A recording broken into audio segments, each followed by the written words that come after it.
और सिकंदर की फौज डर कर लौट गई वहां पे। सिकंदर ने बहुत कोशिश किया क्या करने के लिए, अपनी फौज को प्रेरित करने के लिए कि किधर चलो, भारत की ओर आक्रमण करो। सिकंदर की फौज मानी ही नहीं, कही कि बाहर में जाओ, सोचा राजा तुमको जाना है जाओ, हम नहीं जाएंगे, या ब्यास नदी पार करेंगे, उधर भगवान सब की जमीन है, देख रहे हैं किसी का आंख फूट गया, कोई मर गया, कोई कुछ हो गया, हम नहीं जाने वाले, कहीं और हमको हमला के लिए भेजिए।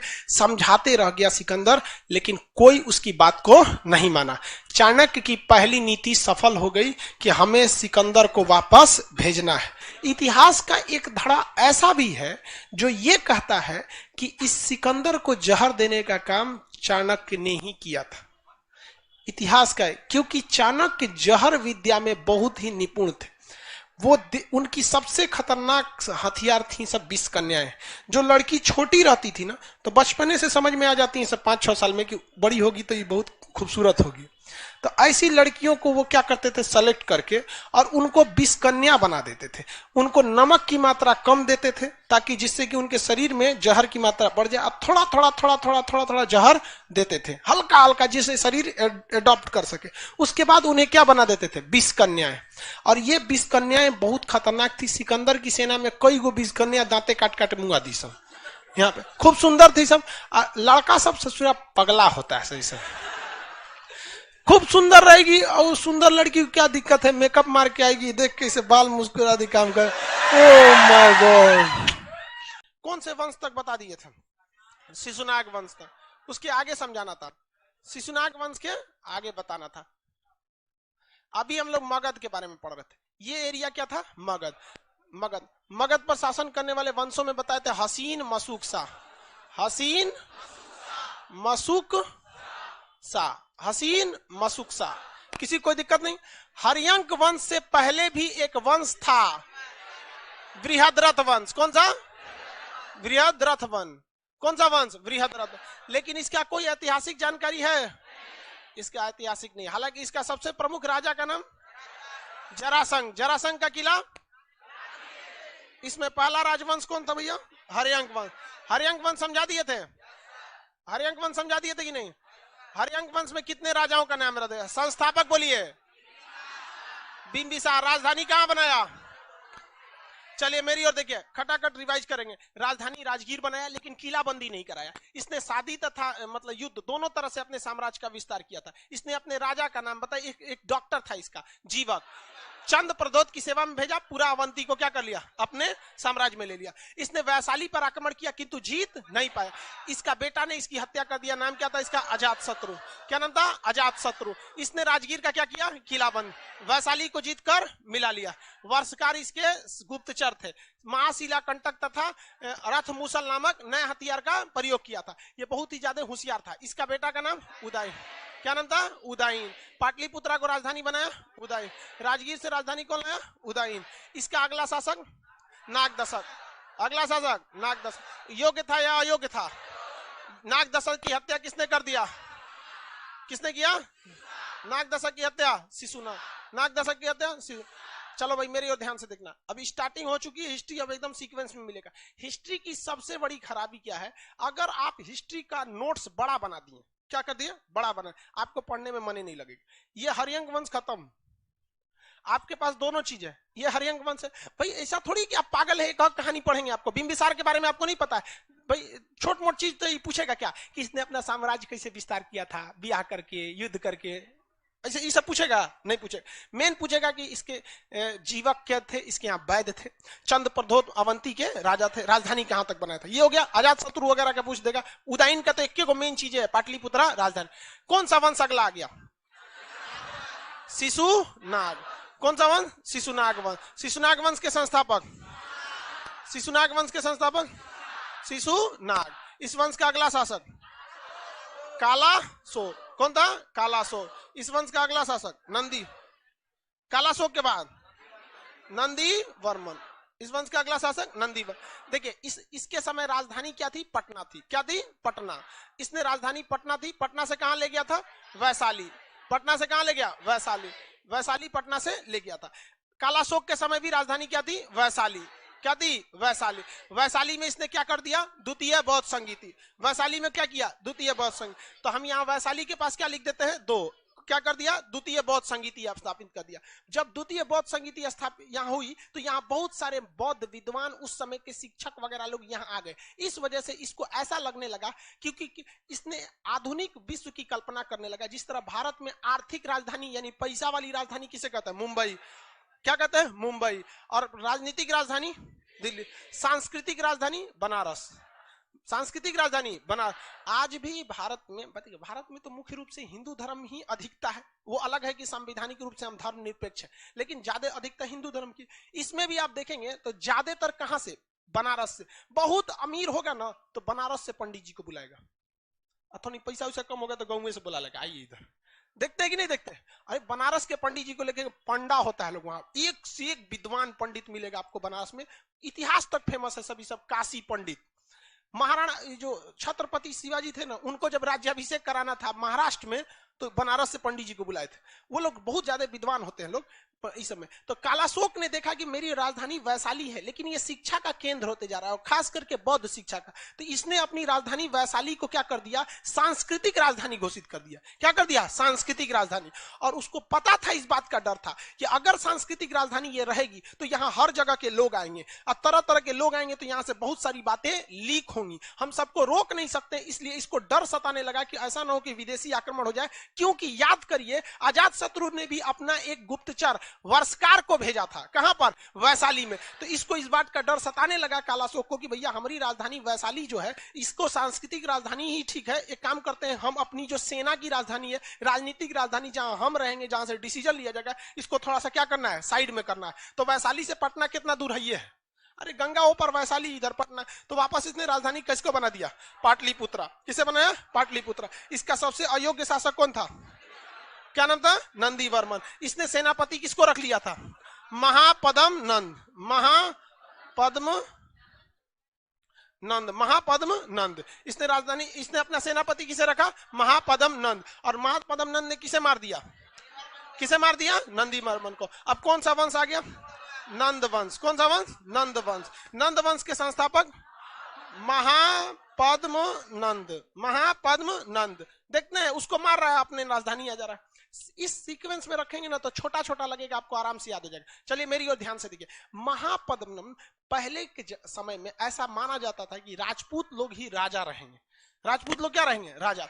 इवन आप देखिए ना, महाभारत की लड़ाई में ब्राह्मण लोग का मुख्य काम था शिक्षा देना और भिक्षा प्राप्त करना, मुख्य रूप से यही। लड़ाई वो का मेन काम किसको दिया गया था, राजपूत को। अब राजपूत लोग अपना अधिकार समझते रहते हैं कि हम क्या हैं, राजा हैं। इसी बीच महापद्म नंद आया, ये शूद्र जाति से था। किस जाति से, शूद्र। तो महापद्म नंद ऊंचे जाति का था या शूद्र जाति का, शूद्र जाति का था। और इसे राजपूतों से बहुत दिक्कत थी, क्षत्रियों से क्या दिक्कत थी, बहुत दिक्कत थी। इसलिए इसने क्षत्रियों का सर्वनाश करने का प्लान बना दिया, ऑल आउट, सर्व क्षत्रांतक। सर्व मतलब सभी, क्षत्रियों का अंत, सर्व क्षत्रांतक की उपाधि किसने धारण कर ली, महापद्म। इसको का सपना देखता है सभी से, तो कौन नशा में रहता है सब। दुनिया में आप किसी भी वंश का, किसी नस्ल या जाति या किसी धर्म का आप समूल नष्ट कभी नहीं कर सकते।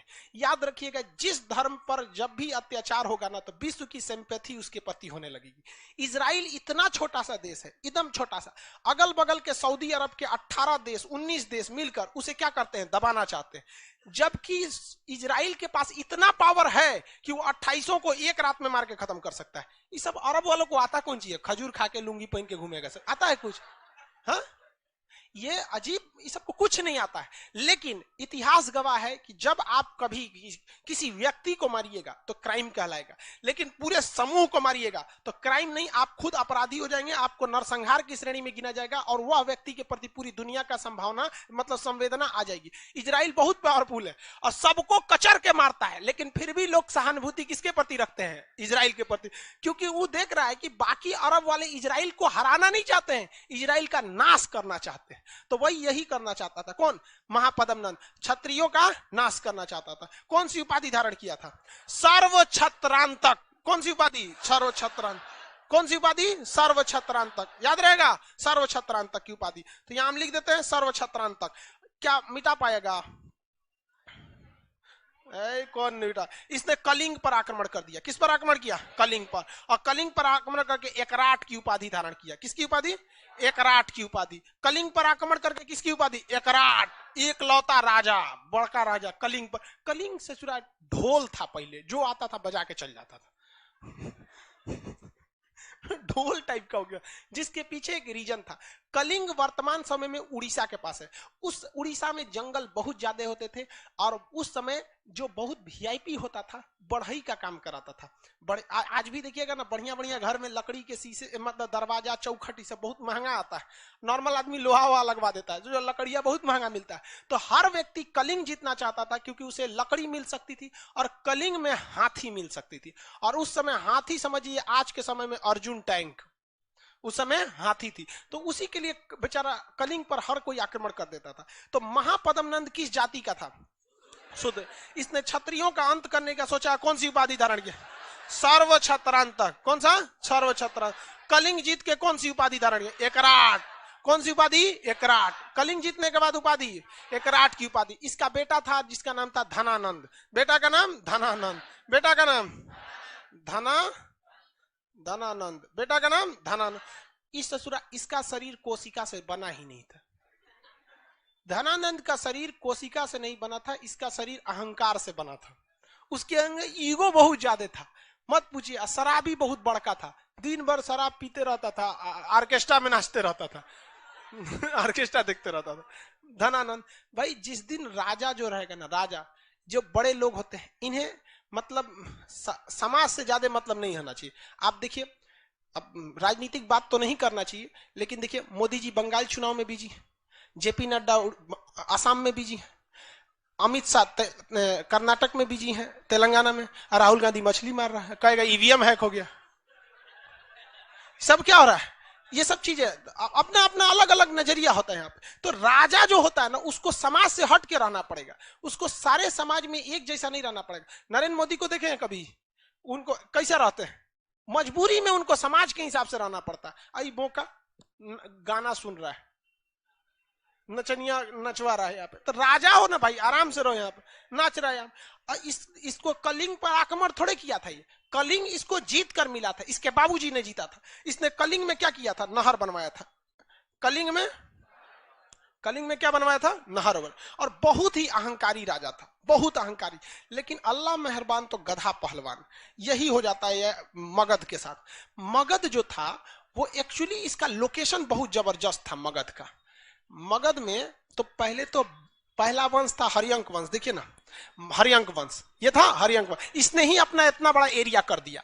उसके बाद शिशुनाग आया, ये सब छोटा छोटा बढ़ाते गए, सब छोटे छोटे एरिया को। अब महापद्मनंद आया तो कलिंग को भी जीत लिया, और ये पूरा एरिया किसका हो गया? मगध का हो गया। पूरा एरिया मगध का। मगध के पास नदियों की कोई कमी नहीं थी, जिस वजह से भूमि उपजाऊ थी और कृषि अच्छा होता था, राजा के पास पैसा था। झारखंड वाला एरिया भी मगध में ही आ गया था, कोयला, लोहा, हाथ, सब चीज वहां से मिल जाता था। हाथी के दांत, लकड़ी, हर चीज मिल जा सकता था। मगध इतना बड़ा था कि इसे कोई जीतने की सोचता नहीं था। इधर से हमला करके घुसिएगा तो इधर से आके थूर देगा आपको, तो यहाँ पर कोई नहीं है। ऊपर मगध में पूरी तरह से पहाड़ था, नीचे बंगाल की खाड़ी थी। मगध चारों ओर से सुरक्षित था, बड़ा एरिया था। लेकिन भारत का पश्चिम और उत्तर का भाग, यानी ये वाला भाग, पश्चिमोत्तर भाग कैसा था? अशांत था। पश्चिमोत्तर भाग कैसा था? अशांत था। तो प्राचीन काल में भारत का पूर्वी भाग यानी मगध का एरिया कैसा था? शक्तिशाली और शांत था, राजनीतिक रूप से स्थिर था। यहाँ कोई इसके शासन को हिलाने वाला नहीं था, जब तक कि इनके खुद के सेनापति वगैरह इनको मार काट के ना हटा दे। अभी भी देखिए 3-3 वंश चेंज हो गया, क्या कोई बाहरी आक्रमण हुआ है? नहीं। लेकिन सिकंदर इसी वक्त में, इसी समय में 326 ईसा पूर्व, कब? 326 ईसा पूर्व सिकंदर इस एरिया में एंट्री मार रहा था। और जब इधर एंट्री मार रहा है तो बताइए ये कौन सा एरिया कहलाएगा? आसान था। यहां दो तो महाजनपद मिलेंगे, एक आपका कौन सा मिलेगा? कंबोज, एक आपको मिलेगा गांधार। तक्षशिला राजधानी थी, तो वो इस एरिया में आने लगा। कौन? सिकंदर। अब सिकंदर जब यहां आने लगा तो तक्षशिला जो जगह था, तक्षशिला के एक गुरु थे जिनका नाम था चाणक्य, विष्णुगुप्त या कौटिल्य, तीनों उन्हीं का नाम था। उनके पिता का नाम था गुणी, तो गुणी पुत्र चाणक्य, गुणी पुत्र चाणक्य तक्षशिला यूनिवर्सिटी में प्रोफेसर थे। तो उनको एक बात पता थी कि अगर सिकंदर यहां आ गया तो सिकंदर के मतलब ऊपर एक सनक सवार है कि हमें पूरे विश्व को जीत लेना है। उसे जरूरत नहीं है लेकिन उसे सनक सवार है कि हमें पूरे विश्व को जीत लेना है। जब कभी भी कोई दूसरा व्यक्ति शासन करने लगता है अपने देश के ऊपर तो सबसे ज्यादा अत्याचार गरीब लोगों पर होता है, क्योंकि उसको अपने से कोई मतलब नहीं है। जैसे मान के चलिए हम ही को आप चाइना का प्रधानमंत्री बना देंगे तो क्या करेंगे? सबसे पहले चीन का दीवार तुड़वा देंगे। अब भारत के किसी व्यक्ति को आप चीन का शासक बना देंगे, क्या विकास करेगा? जिस जमीन पे आप पैदा नहीं हुए हैं कभी भी उस जमीन से प्रेम हो ही नहीं सकता है। यहाँ पर क्यों जमीन से प्रेम हो जाता है? बचपन से हम लोग उस जमीन की मिट्टी खाए होते हैं, मिट्टी खा खा के बड़े हुए ना, इसलिए इससे प्रेम हो जाता है। इसलिए हम इसके बारे में कभी गलत ही नहीं सोच सकते। सोचा सिकंदर आएगा भारत में, खुद तो करेगा नहीं, अपना कोनो स्टाफ बैठा देगा, कहेगा हमको यहाँ से 1 लाख रुपया भेजना, तो वहां से 2 लाख रुपया वसूलेगा, अपने कमाएगा, बहुत बर्बादी होने लगता है ना। तो ये बात किसको पता चल गई? चाणक्य को, कि सिकंदर एंट्री मार चुका है। सिकंदर चाणक्य ने तक्षशिला, ये जगह कौन सा भैया? तक्षशिला। कंबोज तो बर्बाद हो चुका था, तक्षशिला ही बड़ा था। कंबोज, ये जो तक्षशिला था ना, कंबोज को भी मिला लिया अपने में। तो तक्षशिला के राजा जो थे आम्भिक थे। तक्षशिला के राजा आम्भिक। आम्भिक में 2 समस्याएं। आम्भिक एक डरपोक शासक था, बहुत ही योग्य नहीं था।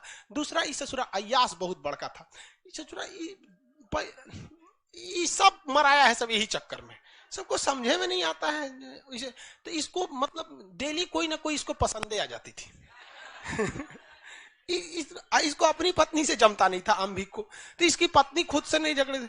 अब जब कभी भी फैमिली में झगड़ा होता है ना, जब कभी भी फैमिली में झगड़ा होता है तो फिर बहुत बड़ा प्रलय आता है, बहुत दिक्कत हो जाता है, व्यक्ति का विकास रुक जाता है। क्योंकि सड़क पे पड़े कितने भी कंकड़ हो आपके कदम नहीं रोक सकते हैं, लेकिन एक छोटा सा कंकड़ आपके जूता के अंदर चला गया ना तो 1 कदम आगे नहीं बढ़ने देता है। इसलिए समाज में कितना भी खटर पटर हो आपको विकास कोई नहीं रोक सकता है। लेकिन आपके अपने परिवार में कभी माँ बाप में झगड़ा हो जाएगा, चाचा से हो जाएगा, भाई बहन में हो जाएगा, आपका घर का विकास कभी नहीं हो सकता है। और ये हिंदुस्तान के लगभग 50% घर की समस्या यही है, सबसे बड़ा समस्या है। यहाँ पे लड़ेगा सब अपने में, हद है यार। देखेंगे ना अब मम्मी पापा में झगड़ा होगा, बताओ, बूढ़ो सब झगड़ा करके बैठल है सब।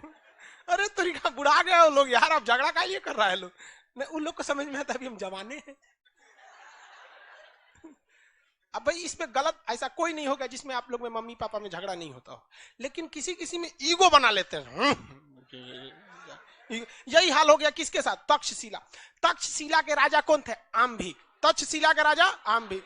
इनका पत्नी से जमता था नहीं, तो पति पत्नी जो होते हैं उन्हें दाम्पत्य जीवन कहा जाता है। शुद्ध हिंदी में दंपत्ति मतलब क्या होता है? Husband wife. तो इनके दाम्पत्य जीवन उतना अच्छा से नहीं था। जबकि सिकंदर की पत्नी रेक्सोना बहुत सुंदर भी थी और मतलब दोनों में जमता भी था, दूरदर्शी विचारधारा की थी वो। अब इसका फायदा उठा लिया कौन? सिकंदर, और तक्षशिला पर आक्रमण कर दिया।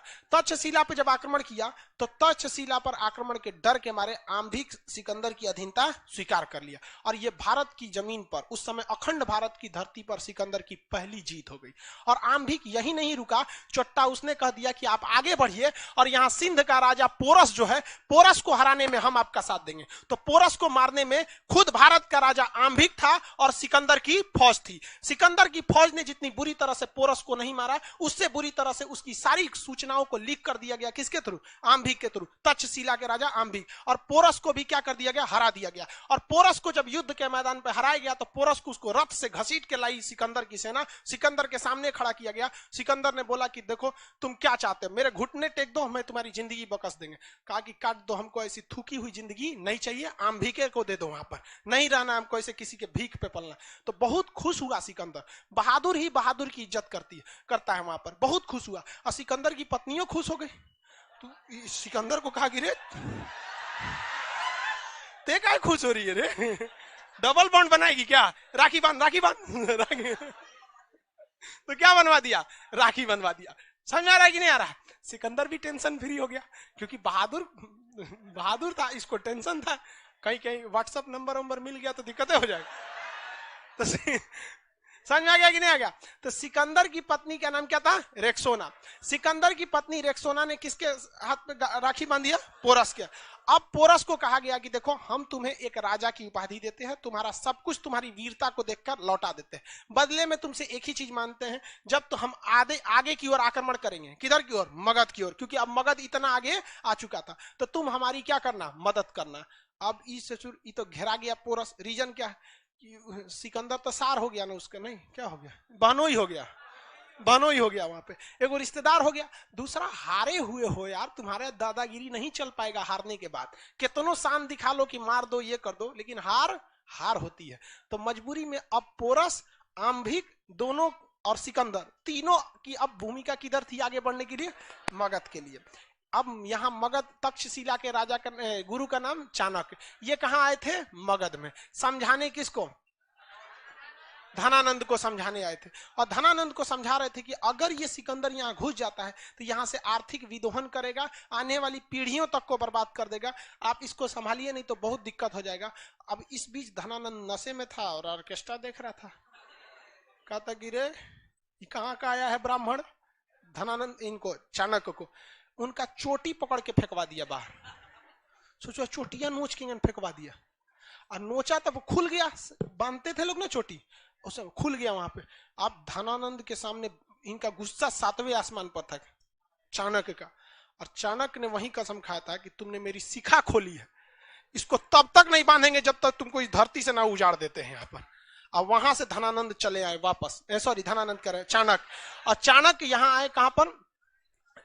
अपने तक्षशिला में। और अपने सबसे प्रिय शिष्य जिनका नाम था चंद्रगुप्त, सबसे प्रिय शिष्य का नाम था चंद्रगुप्त को कहा कि देखो ये चोट्टा अपने मदिरा पान में लगा हुआ है, इसकी बर्बादी करना तो फिक्स है, छोड़ेंगे नहीं इस साले को, हमारा बाल नोच दिया, बेइज्जती कर दिया यहाँ पे। समझ गया? चाणक्य ने अभी पहला काम हमारा क्या है? सिकंदर।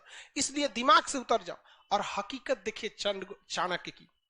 गुरु चाणक्य ने चंद्रगुप्त मौर्य को बताया ही नहीं था कि मगध में मेरी बेइज्जती हुई, क्योंकि गुरु को पता था कि जो मेरा शिष्य है इसको माइंड डेविएट हो जाएगा कि ये सिकंदर से बड़ा दुश्मन मानने लगेगा किसको? चंद्रगुप्त मौर्य, इसको धनानंद। इसलिए चंद्रगुप्त मौर्य को बताया नहीं, कहा कि यहां से ये लोग नहीं लड़ पाएंगे, ये कमजोर हैं, और तुम किससे लड़ो? सिकंदर से लड़ो। तो कहा कि महाराज हम ना राजा है ना कुछ है, हम चाचा वो अकेले 3-3 गो राजा, हम लड़ेंगे कहां से? तो वहां काम आया अंधविश्वास। अंधविश्वास इतना भयानक चीज होता है कि किसी को डरा के रख देता है। गुरु चाणक्य और चंद्रगुप्त ये सिकंदर की सेना में ये बात फैलाने में सफल हो गए कि जो भी इस व्यास नदी को पार करेगा तो आगे भारत शुरू हो जाता है, मुख्य भूमि, और भारत देवों की भूमि है, यहाँ भगवान लोग का निवास होता है। बिना अनुमति कोई युद्ध की नीति से आता है तो भयंकर भयंकर बीमारी हो जाती है, आंख फूट जाता है, प्लेग हो जाता है, कुछ हो जाता है। तो सिकंदर का प्लेग हो जाता है, यहाँ कोनो हमारे यहाँ जादू टोना नहीं होता है। तब तक भोजन में चंद्रगुप्त मौर्य सिकंदर की एगो सेना को मारा, अब मार के उसकी वर्दी उर्दी पहन के गुप्तचर बन के घुस गया, क्योंकि भाई गुरु थे चाणक्य, उनको पता था कि किस तरह से ये अजात शत्रु ने वर्षकार की मदद से घुसकर वैशाली में हर एक जानकारी निकाल लिया। उसी तरह चंद्रगुप्त मौर्य को चाणक्य ने एक गुप्तचर बना के किसकी फौज में घुसा दिया? सिकंदर। और सिकंदर इस अफवाह को फैलाने में कामयाब हो गया और धीरे धीरे वहां के लोग डरने लगे। इसी बीच चंद्रगुप्त मौर्य ने खाने में जहर मिला दिया। उस समय फोरेंसिक रिपोर्ट होती नहीं थी, कौन सी पता चलेगा कैसे मर गया, वहां पे जांच होता था कुछ। और जहर एक से एक कैटेगरी का था, आज खाओ 2 दिन बाद मरो, आज खाओ 3 घंटा बाद मरो, आज खाओ 6 महीना बाद मरो, इस टाइप का। तो जहर दिया और 1 हफ्ता बाद उसका असर दिखने लगा। 1 हफ्ता बाद आपको पता ही नहीं चलेगा कि 1 हफ्ता पहले क्या खाए थे। आपको पता है क्या पिछले संडे क्या खाए थे? किसी को नहीं पता। कौन ध्यान देता है यहाँ पे? और घुसा पूरा तरह से फैला दिया अफवाह को। और इस क्या कर रहा है सर? आपके क्लास देख कर आके उम्मीद जगी है कि अब हम भी पीसीएस का एग्जाम निकाल सकते हैं। हाँ भाई निकाल सकते हो। चलिए ध्यान दीजिए आप। सिकंदर की फौज में अब धीरे धीरे क्या फैल गई? अफवाह। और कहा गया कि चलो एक काम करो, जिसको जिसको व्यास नदी पार करना है चलो। तो व्यास नदी में घूम फिर के आया सब। जानते हैं किसको ले आया था सब घुमाने के लिए? जो उनके खानवा में जहर दिया था। टहल के आया सब व्यास नदी में, 1 हफ्ता बाद मर गया। चाणक्य का देखो देखो देखो यही होता है यहाँ पे, जाओगे लोग तो क्या हो जाएगा, मर जाओगे। तो अफवाह भी बहुत फैली गई। अब जब एक आदमी अफवाह से मरता है ना तो बहुत भयानक हो जाता है। आप देखे होंगे भारत में चोटी कटुआ का, पता नहीं कोनो का चोटी कटाया था कि नहीं, लेकिन अफवाह बहुत भयानक हो गया था। लड़की सब सोती नहीं थी, सब डर के मारे। वहां पे मुंह नोचुआ वाला कई कई चीज ऐसा ऐसा अफवाह हो जाता है। तो ऐसे ही मुंह नोचुआ वाला अफवाह कहां फैल गया, यहाँ पर। अब यहाँ पे तो धनानंद ने किसको भगा दिया था, चाणक्य। यहाँ चाणक्य अपने शिष्य चंद्रगुप्त मौर्य के साथ यहाँ अफवाह फैलाने में क्या हो गए, सफल हो गए। अब सिकंदर की फौज दो कारण से, एक तो पूरी तरह से थक चुकी थी, लगातार युद्ध कर करके थक गई थी फौज। यहाँ धना इससे आम्भिक से लड़ी थी, लड़ने के बाद ना सरेंडर किया था, थोड़ा मोड़ा युद्ध हुआ था तू में। पोरस से बहादुरी से लड़ी थी और उधर से लड़ते हुए आ रही थी, और दूसरे की जमीन पर बैठी है, टेंट में लगा के, नींद अच्छा से नहीं आएगा। उस समय व्हाट्सएप भी नहीं था कि घरे बतिया ले, कोनो कोनो का हाले फिलहाल ब्याह हुआ था तो घरे लौटना था बेचारा, फोन नंबर भी नहीं था उस समय, कबूतर खत ले जाते थे सब। तो कहा कि भैया हम नहीं लड़ेंगे, ब्यास नदी को पार नहीं करेंगे। दूसरा अफवाह फैल गया कि जो भी ब्यास नदी को पार करेगा वो क्या होगा, मरेगा। और डेली उसके कहीं कहीं कुछ कुछ डिजाइन से मर रहा था सब वहां पे। उसके बाद आ गया ब्यास नदी में बाढ़। अब ब्यास नदी लबालब हो गया, भारत की नदियों में बाढ़ आता है तो सोचा समुंदर बन जाता है। अब कैसे लड़िएगा। उसके बाद अफवाह यह फैला दिया गया कि धनानंद के पास हाथियों की बहुत बड़ी फौज है, हाथियों की क्या है, बहुत बड़ी फौज है। और सिकंदर हाथी लाया नहीं था, क्या लाया था, घोड़ा। और घोड़ा और हाथी के आगे घोड़ा कुछ करेगा। हाइट, युद्ध में हाइट का बहुत बड़ा फायदा होता है। किसी भी तरह से करके इसकी सेना में एक मनोवैज्ञानिक दबाव बना दिया गया और सिकंदर की फौज डर कर लौट गई। वहां पे सिकंदर ने बहुत कोशिश किया, क्या करने के लिए, अपनी फौज को प्रेरित करने के लिए कि किधर चलो, भारत की ओर आक्रमण करो। सिकंदर की फौज मानी ही नहीं, कही कि भाड़ में जाओ, सोचा राजा तुमको जाना है जाओ, हम नहीं जाएंगे, या ब्यास नदी पार करेंगे, उधर भगवान सब की जमीन है, देख रहे हैं किसी का आंख फूट गया, कोनो मर गया, कोई कुछ हो गया, हम नहीं जाने वाले, कहीं और हमको हमला के लिए भेजिए। समझाते रह गया सिकंदर, लेकिन कोई उसकी बात को नहीं माना। चाणक्य की पहली नीति सफल हो गई कि हमें सिकंदर को वापस भेजना है। अब दूसरे नंबर पे कौन है, कौन, धनानंद। शक्तिशाली कौन था, सिकंदर। जब सिकंदर को वापस भेज दिया गया तो धनानंद को नहीं डेगची के मसाला है। इन दोनों का विश्वास भी बहुत ऊपर उठ गया। लेकिन इसमें एक गड़बड़ हो गई थी। सिकंदर का जो नौसेना प्रमुख था, एडमिरल नहीं होते थे आज के समय में, एडमिरल, नौसेना प्रमुख नियारकस, क्या नाम था, नियारकस, वो अपनी फौज को चुपचाप नौसेना प्रमुख लेके चला गया, क्योंकि उसका काम था नाव बनाना नदी उदी को पार करने के लिए। समझ में आ रहा है कि नहीं आ रहा है। तो सिकंदर का सेनापति नियारकस जो था वो तो लौट गया, लेकिन सिकंदर का थल सेना प्रमुख जो था सेलुकस निकेटर, क्या नाम था, सेलुकस निकेटर, उसको डाउट था कि यहां कोई श्राप से लोग नहीं मरा है, कुछ ना कुछ यहां पर गड़बड़ है। वो सिकंदर को नहीं जाने देना चाहता था, लेकिन सिकंदर भी अपनी फौज के आगे मजबूर था, लौट गया।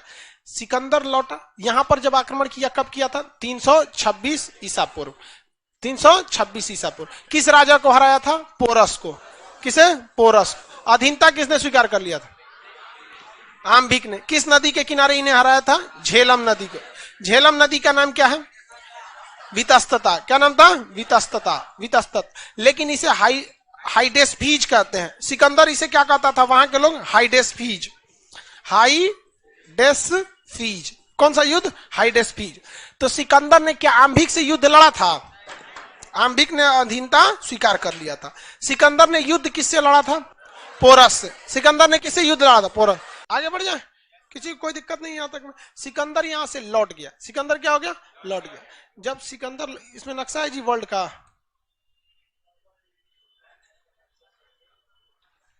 वर्ल्ड नक्शा नहीं है जी इसमें,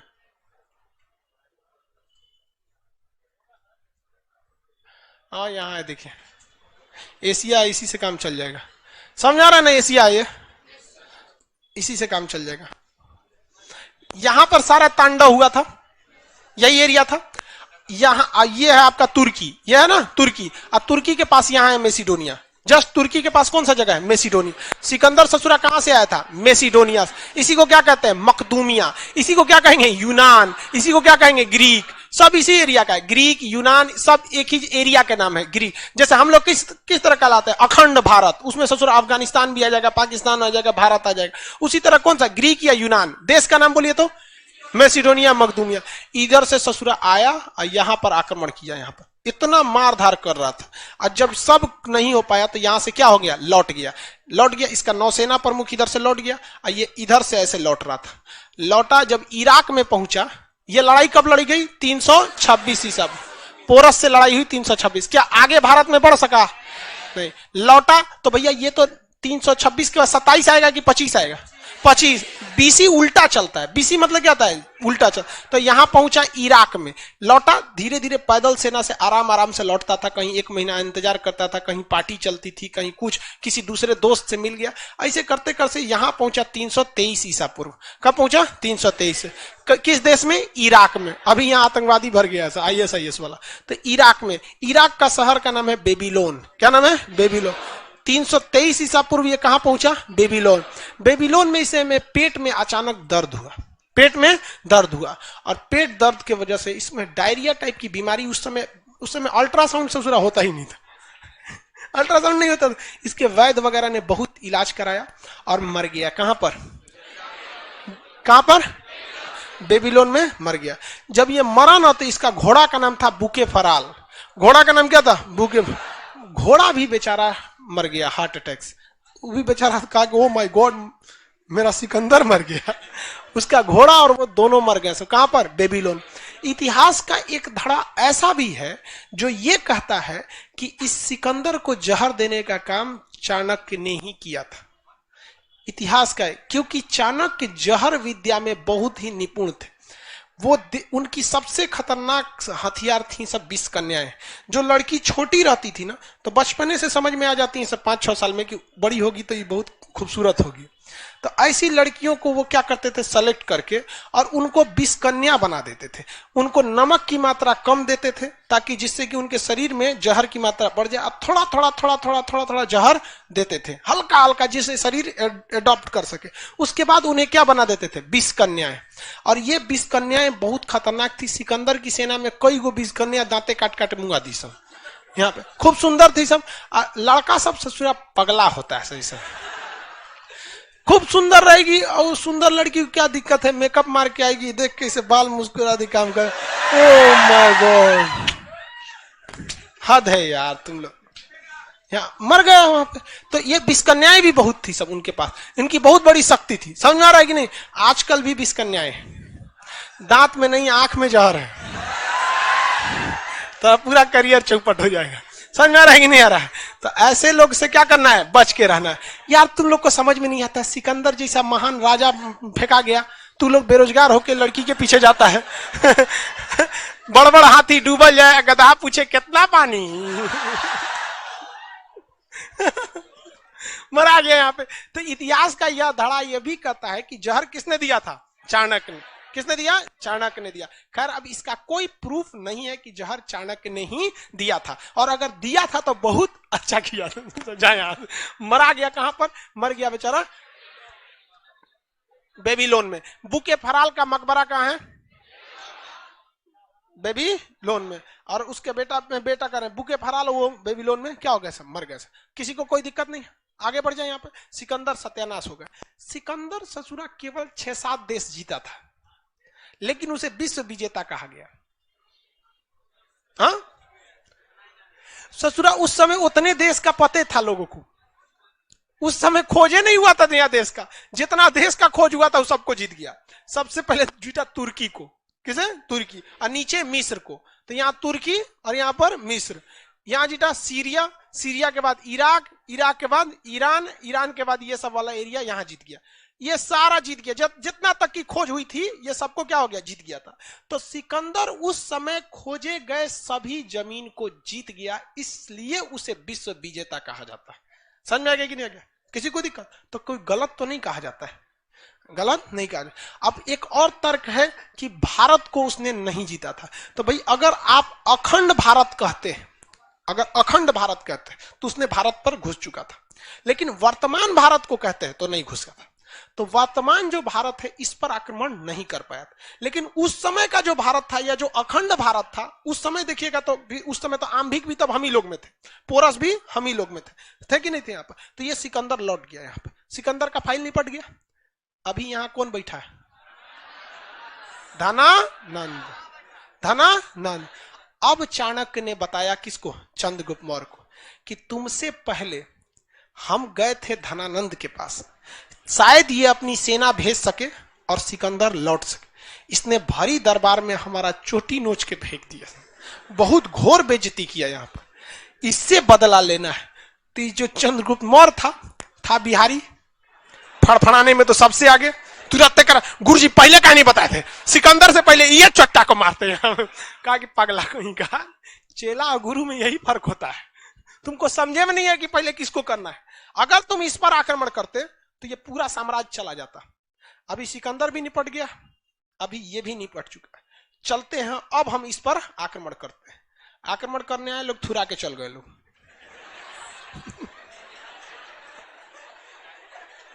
तो गुरु से भी गलती होती है। गुरु से भी गलती होती है। छुपे थे लोग, ये लोग झोपड़ी में जाके एक महिला के यहाँ पे, तो उस महिला ने अपने बेटवा को ना खाना दिया, खिचड़ी, गरीब के घर में घुस गए थे, छुप गरम खिचड़ी दिया। उस ससुरा खिचड़िया जब खाया ना, इसे थाली में खिचड़ी रखा था, यही में से निकाल के खाया, हथवे जल गया। तो उसकी मम्मी जो करी, अरे बोका है का तू, तो चंद्रगुप्त मौर्य है का रे। मतलब चंद्रगुप्त मौर्य इतना बोका शुरुआत में कि सीधे मगध में घुस के आक्रमण किया। कहा कि ऐसे थोड़े ना तू खाएगा, गर्म है, हाथ जल जाएगा, साइड साइड से खाओ, साइड साइड से, तब ना खत्म होगा। तब चाणक्य और चंद्रगुप्त मौर्य को समझ में आ गई, रे ससुर हम तो बीचे में से खा रहे थे रे। साइड साइड से खाते हैं, किधर से? Side side. तो मगध के अगल बगल के एरिया को ये लोग निपटाना चालू किए। उनको लालच दिए कि धनानंद तुमसे लूटता है पैसे, किसी को लालच दिए तो किसी को उनकी आंखें खोले कि देखो तुम्हारे पैसे से धनानंद जा रहा है। धीरे धीरे सारे साम्राज्य को क्या कर दिया? विरोध कर दिया। और उसके बाद भारत बीच मगध में कौन घुस गया? चंद्रगुप्त, और तब धनानंद को मारा गया। इसी नीति पर चीन चलता है। वो भारत को मानता है कि ये मगध है, इसलिए वो साइड साइड में पाकिस्तान, मालदीव, श्रीलंका, म्यांमार, बांग्लादेश, नेपाल, अक्साई चीन, पीओके, इस सब को भारत के अगेंस्ट कर रहा है। देख रहे हैं ये सब एरिया में, आप ताकि वो मगध पर आ सके। भाई साहब उस समय यहां पर था चाणक्य और अभी यहां पर है मोदी। समझा गया? मौका समझता है। हाँ, नेपाल से हमारा रिलेशन खराब हो गया था कि नहीं पिछले 1 साल पहले? आज नेपाल से सुधर गया कि नहीं सुधर गया? सुधर गया। समझ में आ रहा है कि नहीं आ रहा? अब सिकंदर आगे क्या किए, धनानंदवा कैसे मराया, इसके बारे में आगे करेंगे लोग। आज के लिए इतना ही।